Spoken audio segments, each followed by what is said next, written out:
The U.S. government is lying about the number of current military casualties in their war on Iran. Current U.S. death tolls are reported to be in the single digits, with only 6 confirmed U.S. soldier deaths. But Iranian media claims to have killed over 500 U.S. soldiers. Top Iranian security official Ali Larijani reports 560 U.S. troop casualties, a figure that is not reported in U.S. media. This is the result of the single deadliest known attack in this war so far. This aerial image shows around 100 graves being dug after an elementary school was hit in a town called Minab in southern Iran. You can see excavators there, workmen digging. Graves that are marked out to be dug, these were mostly children. Oh, you must not know what you just started. Me and my bitch go naughty. Give a fuck about this party. We gon' step on she regardless. Get my goon and swipe that bitch, and now the spiritual charge. Making music, being on bitches, I be really much. I got hands for a hoe. I get bands for a show. He want chance after chance after chance, nigga. No, I keep saying free love. Their army is gone. They're just about, look, their navy is gone. Their communications are gone. Their leaders are gone.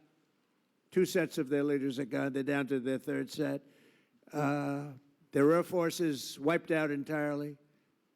Think of it. They have 32 ships. All 32 are at the bottom of the ocean. Other than that, they're doing very well, Coach. Very well. We're doing, our military is doing phenomenally. Donald Trump.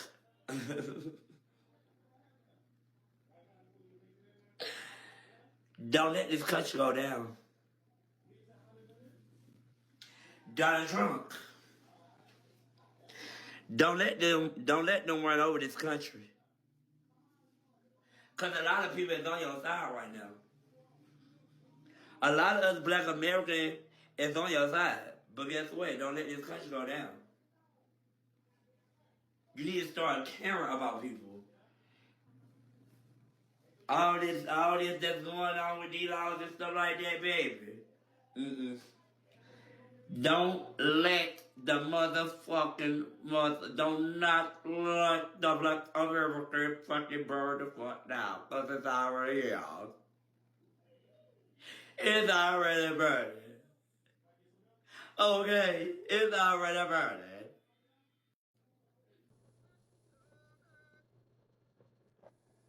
Today, I want to touch on a subject, guys, that I've been posting about, that I've been kind of keeping up with. And I want to take a moment to pause and recognize something bigger than politics, bigger than headlines, and bigger than debates. I want to recognize the men and women of the United States Armed Forces. To every soldier, sailor, airman, Marine, Guardian, Coast Guardsman, and veteran, I want to take a minute to say thank you. Thank you for your sacrifices, and thank you for the sacrifices that you're making to protect our country and to serve in moments of uncertainty and danger. Thank you to your families for their selfless sacrifices. Right now, the world is watching a rapidly evolving conflict involving the United States, Israel, and Iran. And it's affecting many other countries, including the UAE and neighboring countries of Iran.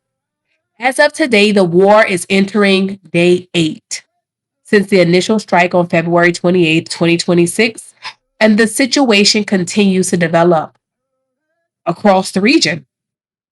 Day 8, the day that President Trump has said he is going to deeply hurt Iran. It will be a day of hurt. Since the conflict began, Iran has launched hundreds of missiles and drones across the region, targeting Israel, as well as several Gulf nations where the U.S. forces are stationed. Quiet as kept, President Trump says he sunk their ships, he's knocked out their weapons, but somehow, who are we currently fighting if we've obliterated the enemy? But the war continues. Day 7 of the Iran war. 17 countries are involved. Almost $1 billion a day cost to the USA. Countless lives lost. We are not hearing the truth. on this information. Russia is now helping Iran. China is now helping Iran. I just want to remind you that Congress voted to not stop this war. Congress has voted all 8 times Republicans to support number 47 in this war.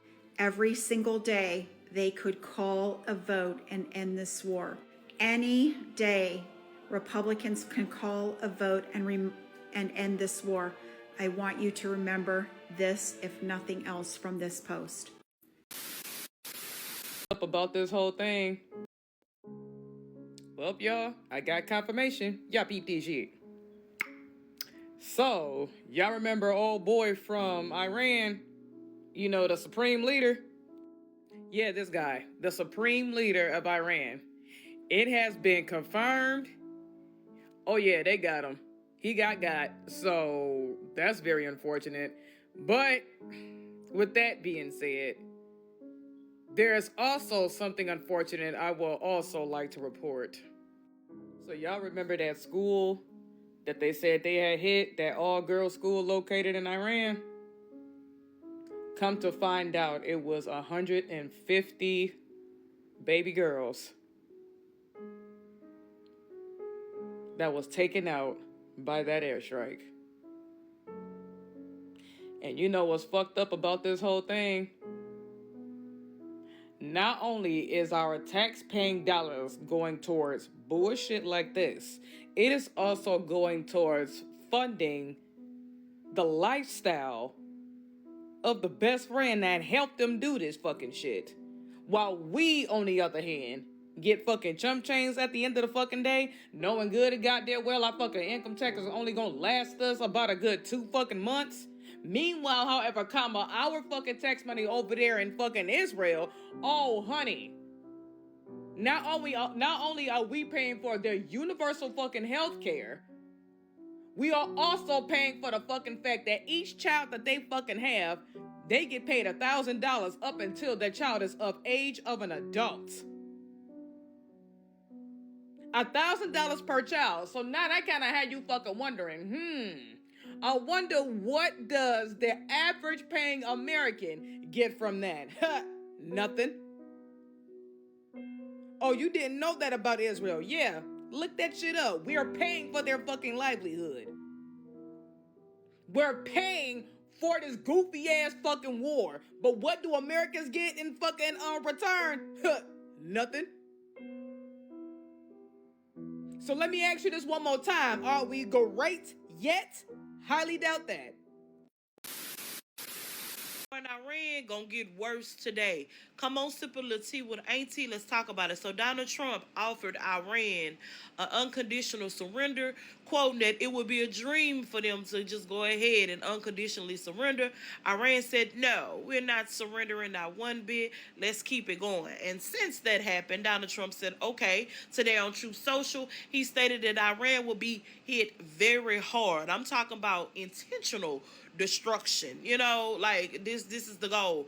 Certain places that he probably wouldn't touch, at all are now, on the table. Not to mention, y'all, the talk of boots on the ground. He done tossed it a couple times about putting actual military on the ground, feet on the ground in Iran. So as we all thinking that, after some time that it'll de-escalate, meaning they'll come to some type of, something and let this be over, y'all, it is in fact escalating, getting a whole lot worse because Iran refused to surrender, and Donald Trump said, okay, don't surrender, then I'll show you what happens. So today, it is expected for Iran to be hit very hard, and I quote from Donald Trump's words per True Social. As more come out, y'all know I'll bring it back to y'all, but prepare for the war in Iran to, instead of de-escalate, escalate even further as of today. Thank y'all for sipping a little more tea with Auntie. Bye, y'all. Hey y'all, it's Allie reporting live from the Middle East. And honey, oof. So allegedly, there are a lot of people up in arms. A lot of people believe that the U.S. may be lying to the citizens. And honey, based on the hundreds of launch missiles and drones across the region that were targeting both Israel and the U.S. Let me just also say in Qatar alone, dozens of missiles were fired, with many intercepted by air defenses, sending debris across the country. Across the region, the scale of retaliation has been significant. Reports indicate over 1,400 drones and missiles have been launched since the war began, targeting multiple countries and military sites in the Gulf. The conflict has also created tension among U.S. allies in the region. But a lot of people believe that old Trump in government are lying about the number of fatalities that the U.S. has seen. They believe the casualties of war are a little higher than what old Trump is willing to admit. Now, all of this is allegedly. All of this is allegedly. Just saying. The U.S. government is lying about the number of current military casualties in their war on Iran.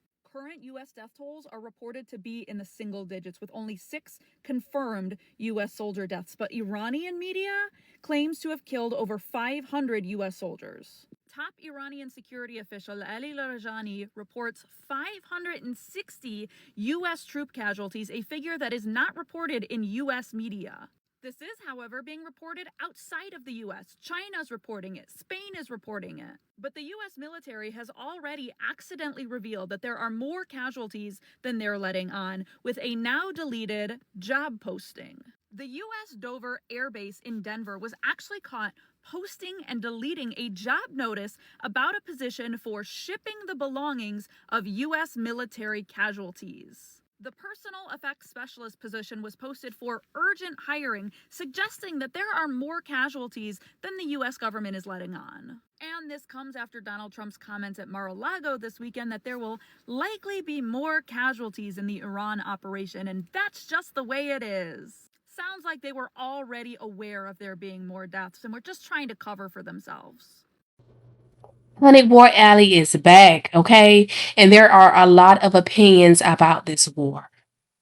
Now, I'm going to go back and talk about the conflict that it has created, the tensions among the U.S. allies in the region. Well, according to reporting cited by PBS and other news outlets, some Gulf allies expressed disappointment that they were not given advance notice of the initial strikes and warned about the potential regional fallout before the war began. But honey, there's so many opinions, and let me just tell y'all mine, y'all. Okay, now that I'm getting this right, that man Putin tried to call to Donald Trump about a peace deal. Ukraine is the one that started all the mess with Iran. Now all of a sudden that Iran retaliate, you want to come back and you want to try to talk to our president about making a peace deal. To be honest, I don't think our president needs to make a peace deal. I think he should let Ukraine and Iran keep beefing. Cause it ain't gonna stop. By the time he do that, and by the time he make a peace deal, they're gonna start right back. Ukraine ain't always there. Iran ain't always there. I don't know. But I don't know is, let's say if our president do make a peace deal with Ukraine and Iran, right? Because that's what they have a problem with. They have a problem with each other. Okay?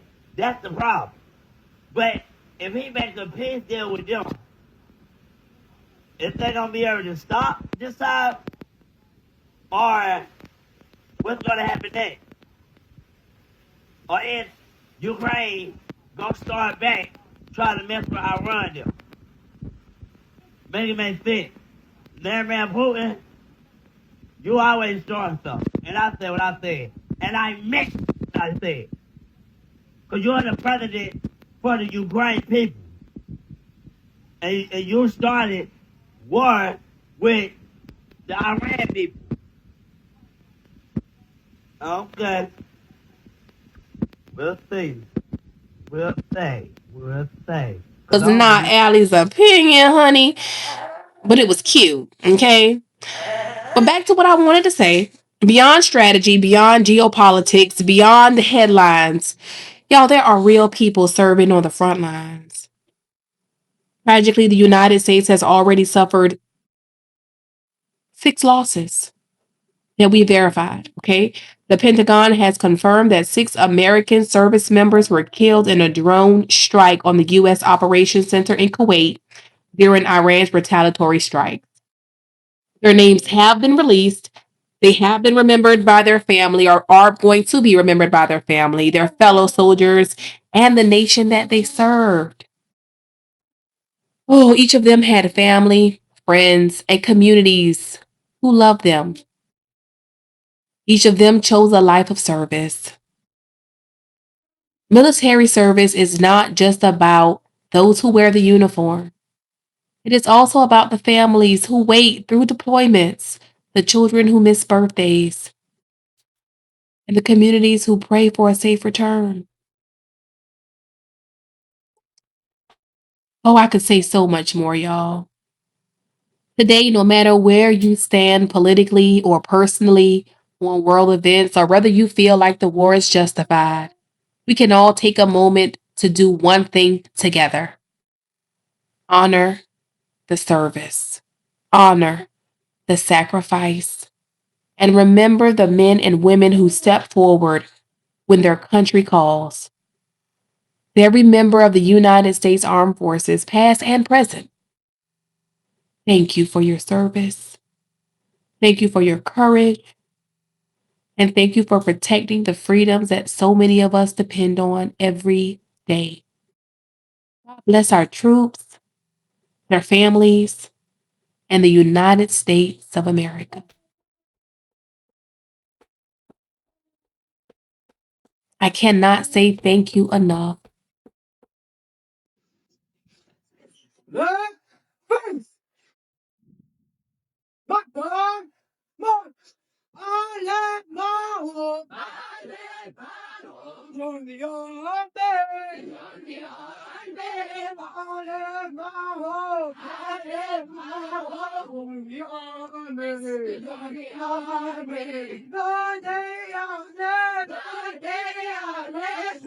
Your daddy was home when you left.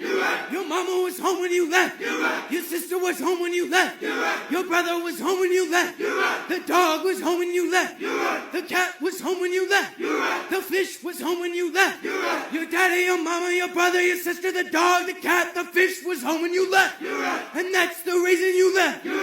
I left my home. I left my home to join the army. Join the army.